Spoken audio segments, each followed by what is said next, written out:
प्रिय विद्यार्थियों, नमस्कार। एक बार फिर हमारी ऑनलाइन क्लास में आपका हार्दिक स्वागत है। कल तक की क्लासेस में हमने दो चीजें क्लियर की। सबसे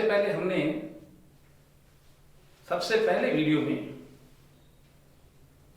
हमारा जो सिलेबस है और जो हमारी स्कीम ऑफ एग्जामिनेशन है उसको स्टडी किया। फिर दो नेक्स्ट वीडियोस में हमने नोटिस राइटिंग को क्लियर करने का प्रयास किया। आशा करता हूं कि कल जो क्वेश्चन हमने आप लोगों से आग्रह किया था वो आपने सॉल्व किया होगा और पर्याप्त रूप से संतुष्ट महसूस कर रहे होंगे। आज हम एक नए टॉपिक को शुरू करते हैं। फिर एक बार मैं आपके साथ शॉर्ट कंपोजिशन का एक टॉपिक जिसका नाम है एडवर्टाइजमेंट राइटिंग, उसको आप लोगों के साथ शेयर करना चाहता हूं, आप लोगों के साथ बैठकर इसको डिस्कस करना चाहता हूं। ये भी हमारे शॉर्ट कंपोजिशन का ही एक हिस्सा है। ये उन 4 टॉपिक्स में से एक है जो 4 अंकों के होते हैं। एडवर्टाइजमेंट मूलतः या बेसिकली स्पीकिंग एडवर्टाइजमेंट एक प्रकार की प्रमोशनल गतिविधि है। हर आदमी अपने आप को प्रमोट करता है, हर बिजनेसमैन अपने आप को प्रमोट करता है। मैंने बताया कि हमारा जो पाठ्यक्रम है माध्यमिक शिक्षा बोर्ड द्वारा जो हमें पाठ्यक्रम दिया गया है भाषा के साथ, उसका उद्देश्य आपके भावी जीवन में जब आप फ्यूचर लाइफ में एंटर करेंगे तो उस ज्ञान का व्यवहारिक प्रयोग कर सके, उसे अपने जीवन में प्रयोग कर सके। इसके अनुसार हमारा सिलेबस बोर्ड ने डिजाइन किया है। और निश्चित रूप से एडवर्टाइजमेंट राइटिंग एक ऐसी चीज है जो आपके जीवन में काम जरूर आएगी। आप बिजनेस करते हैं तब काम आएगी, आप एजुकेशन में आते हैं तो काम आएगी, चाहे कोई भी प्रकार का वोकेशन आप अपनाते हैं तो ये एडवर्टाइजमेंट राइटिंग काम आएगा। हमारे जहां तक सिलेबस का सवाल है उसमें एडवर्टाइजमेंट राइटिंग क्या है, क्योंकि शॉर्ट कंपोजिशन है तो कहने की आवश्यकता नहीं है कि 50 शब्द हमारी सीमा है। अब देखिए ये क्यों लिखे जाते हैं, क्यों एक विद्यार्थी को एडवर्टाइजमेंट राइटिंग सिखाई जाती है, ताकि जब भी कल आप बिजनेस करते हैं, आपको कोई चीज खरीदनी है, आपको कोई चीज बेचनी है, आपको अपनी संस्था या उपक्रम में, अपनी यूनिट में किसी व्यक्ति की आवश्यकता है, या ये तो आपके वोकेशनल लाइफ की हो गई, आपके रियल लाइफ में कल आपके घर में मैरिजेज होती हैं, उसके लिए भी मैट्रिमोनियल का आप उपयोग कर सकते हैं। आप कहीं नौकरी करना चाहते हैं, किसी निजी क्षेत्र में नौकरी करना चाहते हैं तो आपको सिचुएशन वांटेड की जरूरत हो सकती है। अगर आप एक एम्प्लॉयर हैं, नियोक्ता बनते हैं और आपको किसी व्यक्ति की जरूरत पड़ती है तो आप सिचुएशन वेकेंट या रिक्वायर्ड का प्रयोग कर सकते हैं। दुर्भाग्य से या ईश्वरीय आज्ञा से अगर आपके घर में कोई मृत्यु की घटना हो जाए तो भी विज्ञापन के रूप में आप ऑबिचुअरी का प्रयोग कर सकते हैं। देखिए ये सब घटनाएं हमारे जीवन से कितनी निकटता से जुड़ी हुई है, कितनी अभिन्न अंग है ये सब हमारे जीवन का। तो हम मोटे मोटे तौर पर सीखने का प्रयास करेंगे कि एक विज्ञापन में क्या क्या बातें ध्यान रखनी चाहिए। सबसे पहली बात कैरेक्टरिस्टिक्स यानी विशेषताएं। जब आप एक विज्ञापन लिखते हैं, एडवर्टाइजमेंट लिखते हैं तो उसमें क्या क्या गुण होने आवश्यक है। देखिए सबसे पहली बात है बॉक्स्ड का मतलब इसे एक बॉक्स बनाकर लिखा जाए। आपको बता देना चाहता हूं, कोई भी चीज है उसे एक रूल की तरह नहीं समझे, क्योंकि रूल की तरह समझेंगे तो संभवतः आप उसका विरोध करेंगे। लेकिन उसे आप प्रैक्टिकल एप्लीकेशन यानी आपके व्यवहारिक जीवन में उसका उपयोग क्या है उस तरह समझेंगे तो आपको उसकी महत्व या उसकी आवश्यकता स्वयं ही समझ में आ जाएगी। इसे बॉक्स में क्यों लिखा जाता है, क्योंकि ये मूलतः अखबारों में छपेगा और चूंकि आप देखिए ये क्लासिफाइड विज्ञापन है, डिस्प्ले विज्ञापन नहीं है। क्लासिफाइड का हिंदी में अर्थ होता है वर्गीकृत विज्ञापन, वर्ग बनाए जाते हैं। आप अगर आप एडवर्टाइजमेंट राइटिंग को बहुत साधारण ढंग से समझना चाहते हैं, पार्ट ऑफ सिलेबस की तरह नहीं समझना चाहते, तो कोई भी मोटे तौर पर जो संडे का आपका पेपर आता है, रविवार की पत्रिका आती है, रविवार को जो भी अखबार आता है, पत्रिका से मेरा तात्पर्य अखबार से है, उस दिन देखिए बहुत सारे विज्ञापन आते हैं सभी अखबारों में और सभी हेड्स के विज्ञापन आते हैं। तो चूंकि ये क्लासिफाइड है, अगर आपका विज्ञापन गलत जगह प्लेस हो गया तो भी गड़बड़ हो जाएगी। उदाहरण के लिए आप एक कार बेचना चाहते हैं, सेकेंड हैंड कार बेचना चाहते हैं, गलती से अगर वो परचेज वाले कॉलम में हो गई तो वही डिटेल्स परचेज के लिए काम आ जाएगी। यहां आपको मूल घटना लिखनी ही नहीं होती। आप अगर कोई चीज बेचना चाहते हैं तो आपको अपने मुंह से कहने की जरूरत नहीं है कि मुझे ये चीज बेचनी है। सेल के अंडर में, चूंकि ये क्लासिफाइड है, ये ऑटोमेटिकली सेल के अंडर में ही छपेगा। सेल के अंडर में जो भी चीज छपी है वो बिकने के लिए ही है। परचेज के अंडर में जो भी चीज छपी है, हेड के अंडर में छपी है, वो अपने आप खरीदनी है। अगर कभी कभी अखबार की गलती से या प्रिंटिंग मिस्टेक से या जब वो न्यूज़पेपर को लास्ट में एडिट करते हैं, अगर कोई इधर उधर हो जाए ना तो बहुत बड़ी गड़बड़ हो सकती है, ध्यान रखिएगा। तो पहली बात मैंने बताया, इसे बॉक्स में लिखे। बॉक्स में लिखने का प्रैक्टिकल मतलब समझ में आया? चूंकि बॉक्स बनते जाएंगे, नीचे छपते जाएंगे, प्लेस होते जाएंगे बॉक्स। क्लासिफाइड है, डिस्प्ले नहीं है। आपको डिस्प्ले विज्ञापन नहीं लिखना होता है, आपको क्लासिफाइड विज्ञापन लिखना होता है। और अखबार वाले भी कम शब्दों में लिखने के लिए आपको प्रमोट करते हैं, आपको प्रमोशनल मटेरियल देते हैं। ज्यादातर अखबार कहते हैं कि 50 शब्दों तक 800 रुपए और 50 शब्द के बाद प्रति शब्द 70 रुपए। तो आप भी अपनी पूरी सूचना को 50 शब्दों में ही समेटना चाहेंगे। अगला है यूनिट ऑफ एक्सप्रेशन क्या है, अभिव्यक्ति की इकाई क्या है एक एडवर्टाइजमेंट राइटिंग में। उदाहरण के लिए आप एक फॉर्म भरते हैं, नाम लिखा है, मैं अपनी बात करता हूं, नाम लिखा है, मैंने नाम जहां लिखा उसकी ठीक आगे नवीन माथुर लिख दिया। फादर्स नेम में मैंने अपनी डैडी का नाम लिख दिया, डेट ऑफ बर्थ है मैंने अपनी डेट ऑफ बर्थ लिख दी। यहां यूनिट ऑफ एक्सप्रेशन क्या है, वर्ड्स है। लेकिन अगर एक मैं डिटेल्ड कोई क्वेश्चनर है, उसमें लिखा है आपका नाम क्या है, तो मेरा उत्तर होगा मेरा नाम नवीन माथुर है। आपके पिता का नाम क्या है, तो मेरा उत्तर होगा मेरे पिता का नाम श्री श्री अमुक अमुक है। आपकी जन्म तिथि क्या है, तो मैं पूरी लिखूंगा। तो यूनिट ऑफ एक्सप्रेशन का मतलब है कि अभिव्यक्ति की इकाई क्या है। जब आप एक एडवर्टाइजमेंट लिखते हैं तो कभी आपको सेंटेंस नहीं लिखना है। अगर आप ये गलती करते हैं कि एक ग्रामेटिकली करेक्ट सेंटेंस लिखते हैं तो आप एक तो आपके वर्ड्स बढ़ेंगे प्लस गलत माना जाएगा। तो यूनिट ऑफ एक्सप्रेशन क्या है, वर्ड्स है। जैसे मान लिया मैं कार बेच रहा हूं तो मैंने सीधा ही लिखा हुंडई। पढ़ने वाले को ऊपर चूंकि हेड में लिखा है बिकाऊ है, सेल है, हुंडई समझते वो हुंडई हो गया। मैंने लिखा i20, वो अपने आप समझ गया। वाइट 2016, वो अपने आप समझेगा 2016 का मतलब 2016 का मॉडल है। 85,000 किलोमीटर, इसका मतलब इतनी चली है। जो जो मैं लिखता हूं उसको आपको सेंटेंस के रूप में नहीं ढालना है, केवल क्लिप बनाने हैं, क्लिप सेंटेंस, कटे हुए वाक्य बनाने हैं। तो हमारी बात हो गई, एक्सप्रेशन की यूनिट वर्ड्स है, सेंटेंसेस नहीं है। आखिरी बात जिसके बारे में हम बात कर रहे हैं, हेडेड होना चाहिए आपका विज्ञापन। हेडेड का तात्पर्य यह होता है कि शीर्षक युक्त होना चाहिए। शीर्षक युक्त का मतलब वही है कि जो शीर्षक दिया गया है ऊपर, मैंने बताया आपको ये लिखना नहीं है, खरीदना है, बेचना है, वर चाहिए, वधु चाहिए, ये अपने आप अखबार वाले लिखेंगे। ये हेड आपको एग्जाम में तो लिखना है लेकिन रियल लाइफ में कभी नहीं लिखना, क्योंकि वो उसी हेड में डालेगा।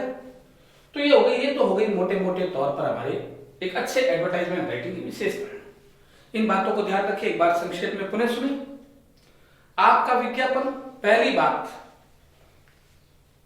बॉक्स्ड होना चाहिए, दूसरी बात क्लासिफाइड होना चाहिए, तीसरी बात आपकी यूनिट ऑफ एक्सप्रेशन वर्ड्स होने चाहिए ना कि सेंटेंस हो, और चौथी और अंतिम बात ये हेडेड होना चाहिए। अब मोटे मोटे तौर पर कौन कौन से हेड्स होते हैं जिनके अंतर्गत हम लिखते हैं। देखिए पहला हेड लिखा है, आप देखिए यहां बोर्ड पर, आराम से देखिए, सेल। अगर आपको कोई भी चीज बेचनी है, हो सकता है आपके पास एक पुरानी बाइक है जिसे आप बेचना चाहते हैं, पुरानी कार बेचना चाहते हैं, आपके पास कोई आवासीय भूखंड या प्लॉट है वो बेचना चाहते हैं, आपके पास खेती की जमीन है वो बेचना चाहते हैं, आपके पास मान लिया पुराना कंप्यूटर है, लैपटॉप है, ठीक है। देखिए मैं आपको एक बात बता रहा हूं कि सेल में जो उस चीज की विशेषता है, एक बात ध्यान रखिएगा, जब आप यहां सेल की बात कर रहे हैं तो चूंकि डिस्प्ले विज्ञापन नहीं लिख रहे, क्लासिफाइड लिख रहे हैं। डिस्प्ले विज्ञापन में कार का विज्ञापन लिखेंगे तो हम लिखेंगे पावर स्टीयरिंग, पावर विंडो। लेकिन जब आप वो चीजें कभी नहीं लिखनी है आपको जो कंपनी की विशेषताएं हैं, आपको केवल वो विषय, जब आप सेकेंड हैंड कार बेच रहे हैं और हुंडई की i20 बेच रहे हैं तो हुंडई की i20 पावर स्टीयरिंग ऑटोमेटिक होती है, कंपनी से आती है ना। या मान लिया जितने भी सीसी का उसका इंजन है, ये बातें नहीं लिखते। इसमें वो लिखते हैं जो आपने उपयोग के दौरान ध्यान रखा कि आपने सावधानी से चलाई, आपकी कार का कलर सही है, आपका ज्यादा कभी एक्सीडेंट नहीं हुआ, ज्यादा स्क्रैचेज नहीं है, नए टायर हैं वगैरह वगैरह। ये नहीं लिखते। जो कंपनी की विशेषताएं हैं वो तो ऑटोमेटिकली हम नहीं, कार के विज्ञापन नहीं लिखते कभी। तो कार का विज्ञापन हो सकता है, बाइक का हो सकता है, पीसी का हो सकता है, लैपटॉप का हो सकता है, प्लॉट का हो सकता है, कोई और एग्रीकल्चर लैंड का हो सकता है, किसी और चीज जिसको आप बेचना चाहते हैं। एक बात और भी ध्यान रखिएगा, जब हम बहुत सारे बातें लिखते हैं तो एक साधारण सवाल उठता है कि अगर इतने ही गुण है आपकी कार में, इतने ही गुण है आपके लैपटॉप में, पीसी में, तो फिर बेच क्यों रहे हो? तब हम एक वर्ड लिखते हैं, sale for change, sale for upgradation. मैंने अगर अपनी कार बेची है तो इसका मतलब नहीं कि कार में कोई कमी है, मैं उससे अपग्रेड कार लाना चाहता हूं, बड़ी कार लाना चाहता हूं, महंगी और कीमती कार लाना चाहता हूं। मैं अपना कंप्यूटर इसलिए बेच रहा हूं क्योंकि कंप्यूटर मेरे घर पर काम आता था। अब मैं एक ऐसे फील्ड में आ गया हूं जिसमें मैं कंप्यूटर को लिए नहीं घूम सकता, मेरा फील्ड वर्क है, अतः मैं कंप्यूटर को सेल करके लैपटॉप लेना चाहता हूं। साधारणतः एक सवाल उठता है कि अगर इतने ही गुण है तो फिर विज्ञापन क्यों करने की जरूरत पड़ी आपको? तो कभी कभी चेंज के लिए भी विज्ञापन करना पड़ता है। अगला है परचेज। आप जो भी चीज खरीदना चाहते हैं, आप किसी शहर में नए आए हैं, कहां घूमते रहेंगे आप, आपको प्लॉट चाहिए, आप अपनी चॉइस बताएं, अपनी प्रेफरेंसेज बताएं कि मुझे इस एरिया में चाहिए, इस साइज का चाहिए प्लॉट, या आप कंस्ट्रक्टेड वेल बिल्ट मकान लेना चाहते हैं, नया बना बनाया मकान लेना चाहते हैं, या अच्छा बना बनाया मकान लेना चाहते हैं, परचेज के कॉलम में लिखिए। टू लेट, किराए हेतु खाली है। आपके घर का भवन का हिस्सा हो सकता है जिससे आप किसी को किराए देना चाहते हैं। याद रखिएगा, टू लेट का मतलब केवल किराए हेतु उपलब्ध है, ये ध्यान रखिएगा। किराए देना है नहीं है इसका मतलब सिर्फ किराए देना है। मेरा घर है, उसमें एक पोर्शन है जिसमें 1 रूम सेट है, 2 रूम सेट है, जिसको मैं किराए पे देना चाहता हूं। मेरा कोई पार्किंग पैलेस है जिसको मैं किराए पे देना चाहता हूं। मेरी कोई कॉमर्शियल बिल्डिंग है, कोई शॉप है जिसको मैं किराए पर देना चाहता हूं, तो टू लेट है। लेकिन किराए देना है और लेना है तो टू रेंट है। इस चीज को क्लैरिफाई करें कि टू रेंट में किराए देना भी है और किराए लेना भी है। जैसे मान लिया मैंने नागौर में या अपने शहर में कोई बिजनेस किया और मुझे बड़ी जगह की जरूरत है, 2-4 महीने के लिए मेरा सामान वहां उतरेगा, जब तक मेरा वो खुद का कंस्ट्रक्शन या खुद का साइट पूरा रेडी नहीं होता है तब तक मुझे किसी का खेत चाहिए। यहां किराया लेना है, देना नहीं है, तब टू रेंट आएगा। लेकिन अगर मेरे पास कोई चीज ऑलरेडी अवेलेबल है जिसे मैं रेंट बेसिस पर देना चाहता हूं तो टू लेट है, मैट्रिमोनियल है। अभी आप विद्यार्थी हैं, कल आपके डैडी चाहते हैं कि आपकी भाई के लिए, आपकी बहन के लिए विवाह के लिए रिश्ता हो तो मैट्रिमोनियल में। अगर लड़के के लिए रिश्ता बता रहे हैं तो लड़के की सबसे पहले खुद की विशेषताएं, फिर पारिवारिक बैकग्राउंड, किस प्रकार की लड़की चाहिए और अपनी डिटेल्स। अगर आपके बहन है, कोई और महिला है जिसका आपके पिता या आप खुद विवाह करना चाहते हैं तो उसकी खुद की व्यक्तिगत विशेषताएं, उसका रंग, लंबाई, शैक्षणिक योग्यताएं वगैरह, आय, अगर जॉब करते हैं तो उसके बाद कैसा लड़का चाहिए, क्या क्या आपकी रिक्वायरमेंट्स है वगैरह वगैरह। फिर है लॉस्ट फाउंड। लॉस्ट फाउंड में ज्यादातर विज्ञापन आपको लॉस्ट के लिखने होंगे। आप यात्राएं करते हैं, एक स्थान से दूसरे स्थान जाते हैं, इस दौरान बहुत सारी वस्तुएं ले जाते हैं, बहुत महत्वपूर्ण वस्तुएं भी एक स्थान से दूसरे स्थान ले जाते हैं। और मानवीय प्रवृत्ति है, खो जाती है, गिर जाती है, इधर उधर मिसप्लेस हो जाती है। याद रखिएगा कि जैसे मान लिया मेरा एक बैग खोया जिसमें मेरा ड्राइविंग लाइसेंस था, जिसमें मेरा वोटर कार्ड था, जिसमें मेरा आधार कार्ड था, जिसमें मेरे लैंड डॉक्यूमेंट्स थे, जिसमें मेरे टेस्टिमोनियल्स यानी प्रमाण पत्र थे, शैक्षणिक योग्यताओं के, आपको मिल गए। क्या करोगे? उसका कागज है। लेकिन मेरे लिए वो बहुत महत्वपूर्ण है क्योंकि उन सबको वापस उनकी डुप्लीकेट कॉपीज निकालना मेरे लिए बहुत लंबा और कठिन होगा। मैंने ग्रेजुएशन मान लिया माध्यमिक शिक्षा 10th और 12th मैंने मान लिया माध्यमिक शिक्षा बोर्ड से किए, ग्रेजुएशन मान लिया मैंने एमडीएस यूनिवर्सिटी किए, पीजी मान लिया मैंने राजस्थान यूनिवर्सिटी किए, मेरा ड्राइविंग लाइसेंस अजमेर में बना था, मेरे लैंड के डॉक्यूमेंट्स है वो रेवेन्यू डिपार्टमेंट से निकालने पड़ेंगे, रजिस्ट्रार से निकालने पड़ेंगे, वोटर कार्ड मुझे फिर एसडीएम ऑफिस आके निकलवाना पड़ेगा। मुझे बहुत माथा पच्ची होगी, आपको सिर्फ लौटाना है और इसके बदले में आपको हैंडसम अमाउंट दूंगा। मेरे लिए वो पन्ने नहीं है, मेरा जीवन है, लेकिन आपके लिए सिर्फ पेपर से पेपर्स, आप उनका उपयोग नहीं कर सकते। मेरी चेकबुक है, आपको मिल गई, मेरी बैंक डायरी आपको मिल गई, क्या करेंगे? सिग्नेचर तो मेरे से ही होंगे। और एक बुद्धिमान आदमी तुरंत उन्हें ब्लॉक करा देगा, मेरा एटीएम कार्ड है मैंने ब्लॉक करा दिया, आपके कोई काम के नहीं है, लेकिन मेरे लिए वो करोड़ों रुपए के हैं। तो ऐसे में आप बताते, इसमें ये बताए क्या खोया, उसके अंदर क्या क्या था, किस भाई खोया, मुझे इतना पता है कि मैं मेरे घर से निकला था, तब मेरे साथ था वो बैग। मुझे ये पता है कि जहां मुझे पता चला वो अजमेरी गेट था, व्यास कॉलोनी थी, कोई और जगह थी जहां मेरी चीज खो गई। यानी खोई तो इस दौरान ही है ना, यहां थी और यहां नहीं थी, बस आपको ये बताना है कहां थी कहां खत्म हुई। यानी इस दौरान कहीं पर भी हो सकती है, हो सकता है घर से बाहर निकलते गिर गई हो, या हो सकता है लास्ट पॉइंट जहां आपको पता चला वहीं खोई हो। तो ये बताना होता है, फिर ये बताना होता है कि जो वापस लौटाएगा उसको हम इनाम देंगे। ऑबिचुअरी के बारे में हम डिस्कस नहीं करेंगे, शोक संदेश एक प्रकार का। ट्यूशन एजुकेशन, आप एक शैक्षणिक संस्था चलाते हैं,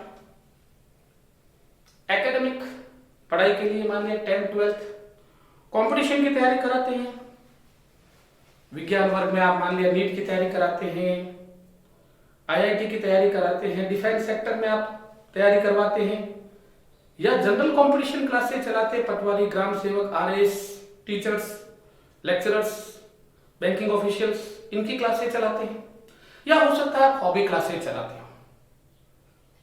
हॉबी क्लासेस भी क्लासेस शिक्षा का एक रूप है, ठीक है, वो एकेडमिक एजुकेशन नहीं, शिक्षा का एक रूप है। आप नए बैचों का अनाउंसमेंट करना चाहते हैं, अपनी विशेषताएं बताना चाहते हैं, अभिभावकों को संदेश देना चाहते हैं, उनके लिए क्या आप सुविधाएं अर्जन करेंगे, क्या आपकी रणनीति रहेगी, किस प्रकार के आपके नोट्स होंगे, कैसी आपकी फैकल्टी है, इनकी डिटेल देना चाहते हैं, ट्यूशन एजुकेशन में दीजिए।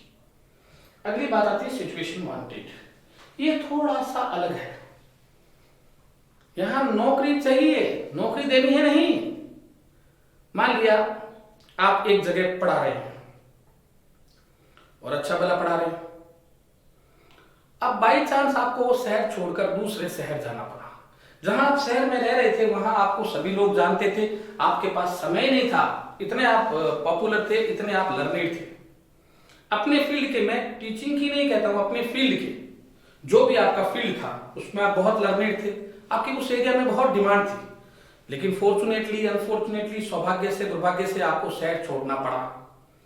मान लिया आप राजस्थान के, आपको यूपी जाना पड़ा, आप अजमेर के, आपको दिल्ली जाना पड़ा, अजमेर के मैं तो कह रहा हूं आपको भीलवाड़ा जाना पड़ा, वहां कौन जानता है। तो आपकी योग्यता हो सकता है उसी क्षेत्र में जिस चीज में आप प्रारंगत है, निपुण है, प्रवीण है, उसी चीज की आवश्यकता है, या उसी उपक्रम में, किसी उपक्रम में उसी प्रकार के व्यक्ति की आवश्यकता है, वो ढूंढ रहे हैं कि ऐसा कोई बंदा मिल जाए, और आप ये सोच रहे हैं कि आपको कोई ऐसी संस्था मिल जाए। ऐसे में विज्ञापन दीजिए, बताइए कि आप कौन हैं, आप में क्या गुण हैं, आप क्या कर सकते हैं, आपकी क्या बैकग्राउंड रहा हुआ है, आप किस चीज को एंश्योर कर सकते हैं, सुनिश्चित कर सकते हैं। ये सिचुएशन वांटेड, नौकरी चाहिए, मुझे चाहिए नौकरी। फिर ये तीनों एक जैसे हैं, आप कोई भी उपक्रम चलाते हैं, आप कोई शैक्षणिक संस्थान चलाते हैं, कोचिंग सेंटर चलाते हैं, आप कोई ऑटोमोबाइल इंडस्ट्री में कोई आपके शोरूम है, या आप हॉस्टल चलाते हैं, या आप मान लिया कोई छोटा मोटा उपक्रम चलाते हैं, आप होटल रेस्टोरेंट चलाते हैं। होटल रेस्टोरेंट में आपको कुक की जरूरत हो सकती है, आपको किचन पॉटर की जरूरत हो सकती है। किचन पॉटर उसे कहते हैं जो बर्तन धोता है, या किचन में जो छोटे मोटे काम होते हैं वो करता है, प्याज व्याज काटना वगैरह। कुक नहीं है, याद रखिएगा, कुक या शेफ नहीं हो, वो उसको किचन पोर्टर बोलते हैं, उसकी जरूरत है। आप एक हॉस्टल चलाते हैं, आपको हॉस्टल वार्डन की जरूरत है, आपको वहां कुक की जरूरत है। आप मान लिया एक ऑटोमोबाइल संस्थान चलाते हैं, आपके पास कोई बाइक की एजेंसी है, कार की एजेंसी है, कोई और एजेंसी है, आपको सेल्स एग्जीक्यूटिव चाहिए, सेल्स मैनेजर चाहिए। आप एक कंप्यूटर सेंटर चलाते हैं, आपको कंप्यूटर ऑपरेटर चाहिए, डाटा एनालिसिस करने वाला चाहिए। आप एक स्कूल चलाते हैं, आपको टीचर्स चाहिए, आपको लेक्चरर्स चाहिए, आपको लाइब्रेरियंस चाहिए, आपको लैब असिस्टेंट चाहिए। आप एक होटल चलाते हैं, आपको वेटर चाहिए, आपके होटल में मैनेजर चाहिए। इन सब के लिए यही कॉलम में एक ही अर्थ होता है, सिचुएशन वेकेंट, स्थिति खाली। यहां सिचुएशन वांटेड है, नौकरी चाहिए, यहां नौकरी खाली पड़ी, आ जाओगे ले जाओ, अपनी योग्यता साबित करो। देखिए ये दोनों विज्ञापन एक दूसरे के पूरक हुए कि नहीं हुए, इसको नौकरी चाहिए, इसको देनी है, ऐसी रिक्वायर आवश्यकता है, या वॉक इन इंटरव्यू। इसमें आपको किस प्रकार का व्यक्ति चाहिए, उसकी क्या शैक्षणिक योग्यताएं होनी चाहिए, क्या प्रशैक्षणिक योग्यताएं होनी चाहिए, कितने घंटे काम करने देंगे, आप क्या उसको सैलरी देंगे, और क्या फैसिलिटीज देंगे। जैसे मान लिया कभी कभी सैलरीज के साथ साथ एक बाहर से व्यक्ति आ रहा है आपके संस्थान में जॉब करने। अगर आप एक जगह मान लिया मुझे मैं चूंकि एजुकेशन से जुड़ा हूं, एक स्कूल मुझे 50,000 रुपए दे रही है, दूसरी स्कूल मुझे 45,000 रुपए दे रही है, लेकिन वो रहने खाने की सुविधा दे रही है मुझे वहां पर। समझ गए ना? तो भाई मैं 50,000 में काम करूंगा तो 15,000 वहां एक्सपेंडिचर में चला जाएगा। और फिर डिस्टेंस रहेगी तो हो सकता है जहां मैं क्वार्टर लेके या फ्लैट लेके किराए पे रहूं, वहां से मेरे संस्थान की दूरी 4 किलोमीटर है, मुझे बाइक चाहिएगी या कोई और पब्लिक ट्रांसपोर्ट चाहिएगा जिसमें खर्च होगा। मुझे इस हॉस्टल के कैंपस में जगह मिल रही है, खाने की सुविधा मिल रही है, वहां पर मुझे खाना बनाना नहीं आता, कुक लगाना पड़ेगा। तो ये सब बातें हम मेंशन करते हैं कि हम जब आपको जॉब देंगे तो हम आपसे क्या चाहेंगे, आपकी क्या क्वालिफिकेशन होनी चाहिए, कितने वर्क आवर्स होंगे, आपके कार्य के घंटे कितने होंगे, साथ ही साथ हम आपको क्या ऑफर करेंगे। तो ये हो गया हमारा ओवरऑल बैकग्राउंड कैसा होना चाहिए। अब हम इसे 3 प्रश्नों से अभी बोर्ड पर हल करके देखने का प्रयास करेंगे, वन बाय वन। ठीक है, देखिए। यस, तो अब चलिए जो भी हमने डिटेल्स पढ़ी एडवर्टाइजमेंट राइटिंग के बारे में, उसे कुछ एग्जांपल से सॉल्व करते हैं। देखिए विद्यार्थियों, एक बहुत सिंपल इंग्लिश प्रोवर्ब है, practice makes a man perfect. क्योंकि इतने प्रकार की एडवर्टाइजमेंट की वैरायटी या रेंज इतनी विशाल और व्यापक है। भाई सेल के विज्ञापन में एक सेकंड लेंगे आपका, अगर हम सेल के विज्ञापन लिख रहे हैं तो कार की बिक्री में जो चीज लिखते हैं वो प्लॉट की बिक्री में नहीं लिखते। जो कार और प्लॉट की बिक्री में लिखते हैं वो लैपटॉप या कंप्यूटर की बिक्री में नहीं लिखते। जो कार कंप्यूटर लैपटॉप या प्लॉट की बिक्री में लिखते हैं वो आपकी बाइक या ट्रक की बिक्री में नहीं लिखते, बिल्कुल डिफरेंट चीजें होती है। तो बिक्री संबंधी विज्ञापन 20 है।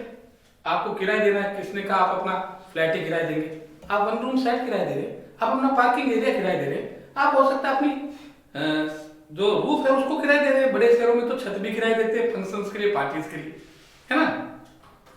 तो जितनी ज्यादा प्रश्न विषय की व्यापकता हो उतना ही आपका चिंतन, आपका मनन और आपका दर्शन भी व्यापक होना चाहिए। व्यापकता लाइए, अपने आप बात समझ में आएगी। चलिए 3 सिंपल एग्जांपल से हम इसको सॉल्व करने का प्रयास करते हैं। पहला प्रश्न, शुभ कार्य से शुरू करें, है ना। Your father is looking for a suitable bride for your Elder brother. आपके पापा, प्रश्न को समझिए आराम से, प्रैक्टिकली समझिए। आपके पापा लुकिंग फॉर, तलाश कर रहे हैं किसकी, एक सुटेबल ब्राइड यानी उपयुक्त या उचित दुल्हन की आपके बड़े भाई के लिए। यानी मेरे बड़े भाई के लिए मेरे पापा उपयुक्त दुल्हन की तलाश कर रहे हैं। Draft a suitable advertisement giving details. इस उद्देश्य के लिए आप एक विज्ञापन लिखिए जिसमें आवश्यक सभी डिटेल से विस्तृत जानकारी दीजिए। Send it to a prominent newspaper. ये सिर्फ प्रश्न में आता है कि इसे एक प्रतिष्ठित समाचार पत्र में भेजिए। कभी कभी नाम भी आता है, इसे टाइम्स ऑफ इंडिया में भेजिए, इंडियन एक्सप्रेस में भेजिए, दैनिक भास्कर में भेजिए, राजस्थान पत्रिका में भेजिए। हमारी जो 26 पन्नों की कॉपी है ना, वही सब कुछ है, ध्यान रखिएगा, कहीं नहीं भेजना आपको। ये तो प्रैक्टिकल लाइफ के अनुसार प्रश्न डिजाइन किया गया है। ये प्रश्न है हमारा। तो भाई चूंकि ये वैवाहिक है, मैट्रिमोनियल कॉलम है, हमें पहले हमारे भैया जी की सारी विशेषताओं का उल्लेख, उसके पश्चात उनकी रंग रूप, योग्यताएं, आय, सबसे पहले तो ये बतानी होगी। फिर परिवार का बैकग्राउंड, कितने भाई बहन है, माता पिता क्या करते हैं, परिवार का सामाजिक स्टेटस क्या है, वगैरह वगैरह। फिर किस तरह की लड़की चाहिए आपको, वो डिटेल्स, क्या नहीं चाहिए या क्या चाहिए वो डिटेल्स। दूसरा प्रश्न, you want to change your car. देखिए इसने ये नहीं कहा कि आपको कार बेचनी है, आपको अपनी कार बदलनी है। बदलनी है का मतलब क्या, आपके पास कार है तभी तो बदलोगे ना, जिसके पास कार नहीं है वो चेंज क्या करेगा। प्रश्न कह रहा है you want to change your car, आपको अपनी कार बदलनी है, यानी लेनी भी कार है तो बेचनी भी कार ही होगी। मैंने पहले बता दिया कि इसमें फर्स्ट टाइम का एडवर्टाइजमेंट नहीं होता, डिस्प्ले विज्ञापन नहीं है, ड्राफ्ट ए सुटेबल एडवर्टाइजमेंट।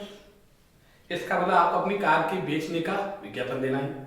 तीसरा प्रश्न है, तो ये हो गया हमारा सेल संबंधी विज्ञापन। तीसरा, you run a computer training centre in some town. आप किसी भी कस्बे में, जो भी आपके शहर के छोटे मोटे कस्बे हैं, वहां पर आप अपना एक कंप्यूटर ट्रेनिंग सेंटर चलाते हो। आप अपने आप को मालिक समझिएगा, मालिक की तरह प्रश्न कीजिए। You are looking for a young dynamic computer instructor, आपको एक युवा गत्यात्मक, डायनामिक का मतलब गत्यात्मक का मतलब साइंस वाला गत्यात्मक नहीं है, जो बहुत ही उत्साहवान हो, फुर्तीवान हो, ऊर्जाशील हो, ऐसा आपको एक कंप्यूटर इंस्ट्रक्टर यानी कंप्यूटर अनुदेशक चाहिए, शिक्षक चाहिए, अनुदेशक कहें शिक्षक कहें। You can pay up to 35,000, आप उसे 35,000 रुपए तक दे सकते हैं।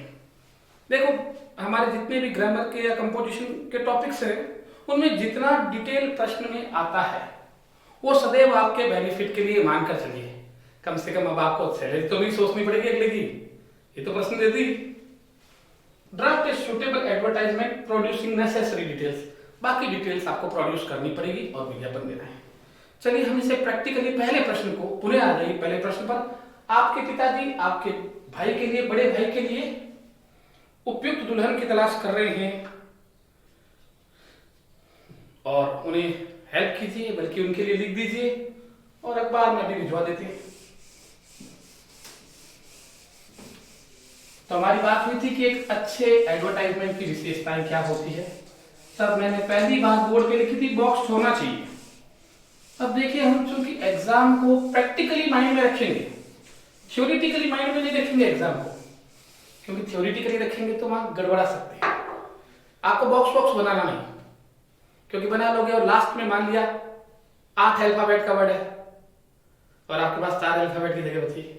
अब या तो आप महीने में लिखने का प्रयास करेंगे तो आपकी सुंदरता पर असर पड़ेगा, या मान लिया जगह छोड़ देंगे, अगली जगह से लिखेंगे तो वो जगह भी थोड़ी सी चुभती होगी ना। आप ऐसा करें, प्रश्न करने से पहले बॉक्स बाद में बना लेंगे। ये आपने बना दिया एक, आपने कोशिश की कि इससे बाहर नहीं जाएंगे। जैसे आप ग्राफ बनाते हैं ना एग्जाम में, पहले सिर्फ पॉइंट्स लगा देते हैं, लास्ट में पॉइंट्स को मैच करा देते हैं। अब चूंकि मेरे पास तो यहाँ इतनी बड़ी स्केल नहीं है, आप ऐसे बनाने के बाद लास्ट में स्केल से मैच करवा दीजिएगा आपस में। ये हो गया आपका बॉक्स। अब ऊपर चूंकि दूसरी बात हमने लिखी थी क्लासिफाइड, और क्लासिफाइड हेडेड होते, तो आपने सीधा ही लिखा मैट्रिमोनियल।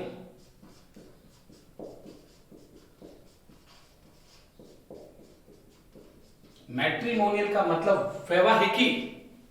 वैवाहिकी में तो वर भी चाहिएगा, वधु भी चाहिएगा। मैंने इंट्रोडक्शन में लिखा था ब्राइड एंड ग्रूम। इंट्रोडक्शन में जो लिखा था ब्राइड एंड ग्रूम, वही बात है मैट्रिमोनियल ब्राइड, वैवाहिकी और दुल्हन चाहिए। अगर प्रश्न आ जाए कि आपकी बहन के लिए आपके डैडी लड़के की तरह से, तो मैट्रिमोनियल तो है तो वैवाहिकी ना, यहाँ ब्राइड की जगह क्या लिखेंगे, ग्रूम लिखेंगे। ठीक है, ये हो गया। अब सबसे पहले चूंकि आप विज्ञापन देखिएगा, इससे पढ़ेगा कौन? वैसे आपका एग्जाम उत्तर तो बोर्ड में एग्जामिनर पढ़ेगा, लेकिन रियल लाइफ में कौन पढ़ेगा? उस लड़की का पिता जिसके विवाह योग्य कन्या है। ठीक है, तो सबसे पहले वो चीज जानना चाहेगा कि लड़के की जाति क्या है। देखिए मैं हमेशा, मेरा एक मानना है कि जितना आप अपने आप को सेंटर में रख के खुद समझकर आप क्वेश्चन को सॉल्व करते हैं, अपने आप हल होता है। जैसे उदाहरण के लिए मैं अपने अनुसार ही ये मानते हुए कि मैं माथुर, तो मेरे बड़े भाई के लिए थी, तो सबसे पहली बात मैंने लिखी माथुर, पहला वर्ड लिखा माथुर। जानते हो इसका क्या बेनिफिट होगा? इससे कोई सोनी पढ़ रहा है वो आगे बढ़ जाएगा, क्या अपन काम को कोनी। कोई जाट पढ़ रहा है, कोई राजपूत पढ़ रहा है, विष्णुई पढ़ रहा है, माली पढ़ रहा है, कोई दर्जी पढ़ रहा है, सुथार पढ़ रहा है, नहीं पढ़ेंगे। केवल जो माथुर होगा वो आगे पढ़ेगा। हो सकता है वो बाकी लोग तो ये वर्ड पढ़ के आगे चले गए कि भाई हमारे तो रिश्ता नहीं है, हालांकि संवैधानिक प्रावधान नहीं, लेकिन अभी भी हमारे यहाँ विवाह में जातियां बहुत महत्वपूर्ण हैं, आप सभी जानते हैं। तो माथुर लिखा, तो सामान्यतः ये माना जाएगा कि वो लोग इसे आगे नहीं पढ़ेंगे जो माथुर नहीं है। फिर मान लिया मैंने लिखा 26 साल। अपने आप में लिखा था कि एक सेंटेंस की विशेषता होती है, ये सर्टेन स्टाइल में डिजाइन किए जाते हैं। अभी 26 क्या है? 26 तो नंबर भी हो सकते हैं, 26 तो रुपए भी हो सकते हैं, लेकिन ये चूंकि वैवाहिक है, अपने आप माना जाएगा उस लड़के की, यानी मेरे बड़े भैया की उम्र 26 साल है। फिर मैंने लिखा 177, ये इसका मतलब 177 सेंटीमीटर ऊंचाई है। अब हो सकता है पढ़ने वाला ये सोचे कि अपनी बच्ची की तो ऊंचाई 185 है या 140 है, वो कैसे सेट होगा? तो ये इसलिए दिए जाते हैं, पर्सनल डिटेल्स इसलिए दी जाती है ताकि जो लड़की का पिता है वो एक संभावित दूल्हे की एक इमेज या एक मूर्त अपने सामने बना सके और अपनी बेटी के साथ रखकर उसे प्रैक्टिकली सोच सके। फिर मैंने लिखा विहिटिश कंप्लेक्शन। विहित का मतलब बच्चों आप जानते हैं गेहूं होता है, गेहूं। विहिटिश का मतलब है गेहुआ रंग, ना गोरा ना काला। अब देखिए कोमा लगाए जा रहे लगातार। इसका एक एडवांटेज और भी है इस टॉपिक का, आपको पूरा आंसर लिखने के बाद एक वर्ड याद आ गया, आपने फिर कोमा लगाकर वो सब लिख दिया, कोई प्रॉब्लम नहीं, इसमें आगे पीछे कुछ नहीं है। मैथमेटिक्स में नहीं कि वो स्टेप भूल गए तो लास्ट में कैसे करेंगे, पूरा हल करना पड़ेगा, इसमें कुछ नहीं, आपने कोमा लगाया बाद में लिख दिया। तो अब लड़के के बारे में छवि बन गई, मासूम लड़का है, 26 साल उम्र है, इतनी ऊंचाई है, ऐसा उसका रंग है। शारीरिक रूप से तो इतना ही होता है। अब आगे बढ़ते हैं उसकी शैक्षणिक योग्यता। यहां मैंने लिखा IIT रुड़की, यानी लड़के ने या मेरे बड़े भैया ने, प्रैक्टिकली मेरे बड़े भैया ने रुड़की से IIT की है। फिर आगे मैंने लिखा MBA किया, मास्टर डिग्री की, और ये लखनऊ से की। यानी मेरे भैया अब ये उनकी योग्यता हो गई, पढ़ाई लिखाई कर ली, लड़का ऐसा है, नौकरी भी करता है कि नहीं करता, करता है तो कहां पोस्टिंग है। तो मान लिया मैंने लिखा आपके लिए वर्किंग विथ, यानी कार्यरत है, वर्किंग विथ मतलब कार्यरत है, कहां कार्यरत है, जगह का नाम लिखने की जरूरत नहीं, MNC लिख दो। वर्किंग विथ MNC का मतलब मल्टीनेशनल कंपनी में काम कर रहा है, बहुराष्ट्रीय कंपनी है। हो सकता है आज वो भारत में, कल जर्मनी चला जाए, परसों ऑस्ट्रेलिया चला जाए। शॉर्ट में आंसर हो गया। अभी आपने लिखा मुंबई, यानी अभी उसकी पोस्टिंग मुंबई है, ठीक है। लड़का एज, हाइट, लंबाई, colour, complex, education, personal, job, ये 35 लाख पर एनम। अपने आप इसका मतलब है प्रति वर्ष 35 लाख रुपए का उस मेरे ब्रदर का पैकेज है। ये तो हो गई लड़के के बारे में, इससे अधिक जानकारी कौन प्राप्त करेगा। चलिए अब रेप्यूटेड फैमिली, क्योंकि रिश्ता तो आपको पता है ना, परिवारों का मिलन है, दो व्यक्तियों का मिलन है, लेकिन दो परिवारों का मिलन नहीं है, तो रेप्यूटेड फैमिली है, ठीक है। पेरेंट्स क्या करते हैं, पेरेंट्स, अब मम्मी का अलग बताओगे, डैडी का अलग बताओगे, लाइनें बढ़ेगी, 50 शब्द में लिखना है आपको और अधिक से अधिक जानकारी देनी है। पेरेंट्स गजेटेड ऑफिसर्स, हमने लिख दिया मम्मी पापा दोनों राजपत्रित अधिकारी है। राजपत्रित अधिकारी बोले, या तो स्कूल में लेक्चरर है, मम्मी लेक्चरर होगी, डैडी कुछ डॉक्टर होंगे, RS होंगे, जो भी है, ठीक है। स्मॉल फैमिली, छोटा सा परिवार है। सिस्टर मैरिड, देखो हमें एक चीज को प्रैक्टिकली समझना है। कभी कभी एक लड़के में बहुत गुण है, परिवार में बहुत गुण है, लेकिन एक लड़की का पिता ये सोचता है इतना बड़ा परिवार है, मेरी बच्ची पता नहीं एडजस्ट होगी नहीं होगी, तो हमने लिखा छोटा परिवार है। सिस्टर थी उसकी, मैरिड हो गई, ठीक है, तो ये भी संकट कम हुआ। ऑन हाउस, खुद का घर है, खुद का घर होना यानी प्रतिष्ठित है, अलबत्ता इतने पैसे वाले हैं कि भागेंगे नहीं रात को। और देखिए एक पिता के रूप में सोचिए, लड़की के पिता के रूप में सोचिए, जब भी आप कोई चीज करते हैं, जब मैंने आपको बताया अगर आप एग्जाम्पल, भले ही आप पढ़ाई के लिए कर रहे हैं, लेकिन ये भी तो देखिए कि उसमें क्या गुण होने चाहिए। केले तो मीठे होने चाहिए ना, समझ नहीं बात, अगर मीठे नहीं है तो फिर केले क्या काम के। तो वही वाली बात है, सिस्टर मैरिड है, खुद का घर है, पेरेंट्स ऐसे ही, ये है। अब ये तो हमारी विशेषताएं, अगर हमारे बच्चे में या हमारे ब्रदर में इतनी विशेषताएं हैं तो कुछ अगर आशा रखते हैं तो गलत थोड़ी है, कुछ आशा तो रखी जा सकती है ना। चलिए अब कैसी लड़की चाहिए, लुकिंग फॉर, तलाश है, स्लिम, पतली, फेयर, गोरी, हालांकि हमारे भैया जी का रंग तो देख लीजिए, गेहूं भरना है, लेकिन जो लड़की चाहिए लुकिंग फॉर, थोड़ा लिखना पड़ेगा मुझे, लुकिंग फॉर तलाश है, स्लिम यानी पतली, फेयर यानी गोरी, convent educated girl,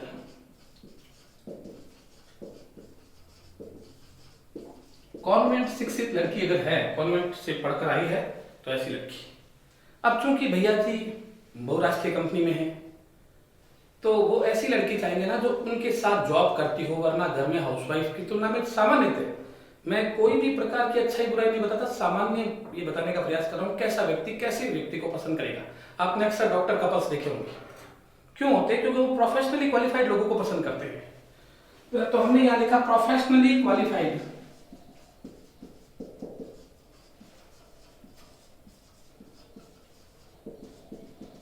girl preferred. Preferred का मतलब क्या है? प्राथमिकता देंगे। भाई प्राथमिकता देंगे का मतलब क्या होता है? कभी कभी हमें बहुत अर्जेंट में जाना हो, फ्लाइट बुक कराएंगे, नहीं हुई तो फिर कार से तो जाना ही जाना है। प्राथमिकता तो फ्लाइट के पहले ट्राई करेंगे, फ्लाइट में कहीं जगह मिल जाए, और नहीं मिलती है तो कोई बात नहीं, फिर कार से जाएंगे। तो वही वाली बात है, अगर प्रोफेशनली क्वालिफाइड लड़की मिलती है भैया के अनुसार तो क्वालिफाइड लड़की, वरना दूसरी लड़की तो ऑप्शन तो है ही है। प्रीफर्ड का मतलब है प्राथमिकता। प्राथमिकता प्रत्येक व्यक्ति देता है, बाजार जाता है तो ताजी सब्जी लेने जाता है, प्राथमिकता ताजी सब्जी की होती है, लेकिन लेट पहुंचा, जैसी मिली क्या करता है, शाम को लेट हो गई थी तो यही लाया, तो प्राथमिकता देंगे। नो डबरी, दहेज लेना आपको पता ना गलत है, तो लिखा नो डबरी, डबरी नहीं चाहिए। सब कास्ट नो बात। देखिए कुछ चीजें ऐसी होती है जो आप बहुत सारी जगह लिख सकते हैं, जैसे क्योंकि आपको बहुत सारी चीजों के लिए तैयार होना है ना, तो आपने लिख दिया नो डबरी, तो प्रत्येक मैट्रिमोनियल में लिख दीजिए, चाहे लड़के का है तो लड़की का है। सब कास्ट नो बार, यानी उपजाति बंधन नहीं है, यानी गोत्र गोत्र ज्यादा पता नहीं करती, उपजाति बंधन नहीं रखते, सिर्फ मेन जाति का ध्यान रखेंगे। फिर अर्ली डिसेंट मैरिज, कुछ शब्द ऐसे भी याद रखें, जैसे मैं अंडरलाइन कर देता हूं, जिनको आप कहीं पर भी प्रयोग कर लेंगे, कहीं गड़बड़ नहीं होगी ये, ठीक है। और लड़की में भी ये बातें हो सकती है ना, लड़की भी 26 साल की हो सकती है, उसकी लंबाई ये हो सकती है, शिक्षा ये हो सकती है, बस यहां पर लड़के का चेंज कर देना है, बुद्धिमान रहना है एग्जाम में। अर्ली डिसेंट मैरिज, इस शब्द को एज इट इज यूज कर सकते हैं। अर्ली डिसेंट मैरिज का मतलब है जल्दी और अच्छी शादी करनी है हमको बच्चे की। फिर हमने नेक्स्ट लिखा सैंड होरोस्कोप, ये भी सभी में लिख सकते हैं, होरोस्कोप यानी जन्म कुंडली भेजे। अब बताइए क्या कमी है? लड़के के सब कुछ पता है, लड़का क्या है, कितना लंबा चौड़ा, रंग रूप, पढ़ाई लिखाई, शिक्षा, काम, पोस्टिंग है, क्या कर रहा है, कितनी सैलरी है, पेरेंट्स कैसे हैं, घर कैसा है, सिस्टर मैरिड है वगैरह वगैरह, लड़की कैसी चाहिए, ठीक है, दहेज नहीं चाहिए, सारी बातें हो गई हमारी, हुई ना। अब क्या करेंगे? कॉन्टैक्ट, यहां कभी भी एड्रेस नहीं देना है, या तो आपका मोबाइल नंबर देना है या पीओ बॉक्स नंबर देना है। पीओ बॉक्स नंबर का पोस्ट ऑफिस के बॉक्स नंबर होते हैं, ताकि ये बात पूरा मामला गोपनीय रहे, कोई बीच में डिस्टर्ब नहीं करे ना। Contact PO box 1434 Jaipur. ये हो गया आपका प्रश्न पूरा। जिसको भी जरूरत होगी वो इस नंबर पर आपका कांटेक्ट करेगा अपने आप। अब एक बार मोटे तौर पर देखते हैं, 1 2 3 4 5 6 7 8 9 लाइन मान लेते हैं इसको, थोड़ा सा आपने गैप भी कम दिया। अब आप आराम से इसको कॉलम को मैच करा देंगे, लास्ट में मैच करवा दीजिएगा 9। और आप देखिए लगभग 6 शब्द मानता हूं मैं, 54 शब्दों में आपका उत्तर तैयार है। कम कर सकते हैं, मैंने बताया आपको पहले दिन, वर्ड लिमिट का मतलब 10% प्लस 10% माइनस, डजंट मैटर, ठीक है। ये पहला सवाल।